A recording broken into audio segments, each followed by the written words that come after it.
নমস্কার। কেমন আছেন সবাই? আশা করি সবাই ভালো আছেন। আমিও ভালো আছি। আজকে আবার একটা নতুন ভিডিও নিয়ে চলে এসেছি। আজকে ভিডিওটি শুরু হচ্ছে রান্নাঘর থেকে। আশা করি এটা কি সবাই চেনেন। এটা হচ্ছে থোড়।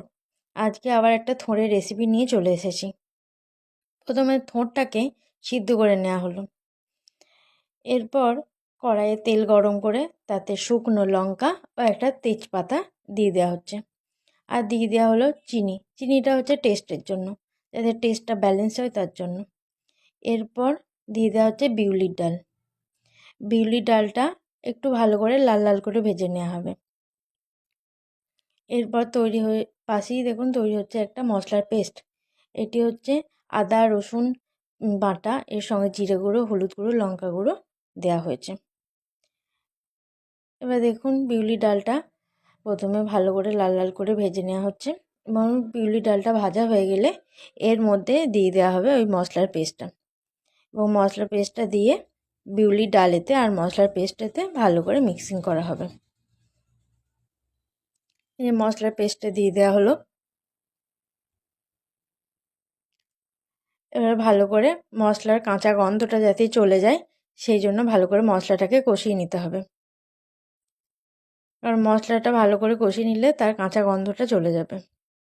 আপনারা দেখতে থাকুন।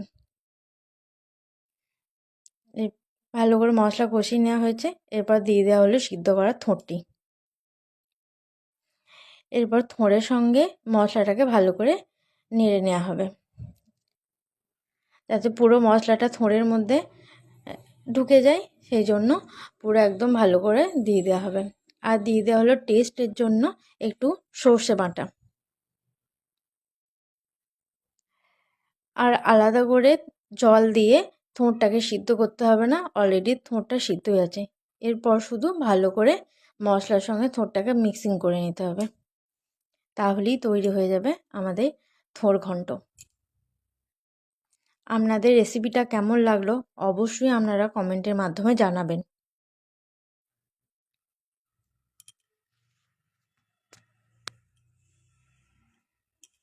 এরপর দিয়ে দেওয়া হলো পরিমাণ মতো নুন। নুন না দিলে তো তরকারির টেস্টটাই ভালো আসবে না, তাই না? আর নুন দিয়ে ভালো করে মশলার সঙ্গে মিশিয়ে নিতে হবে থোড়টাকে।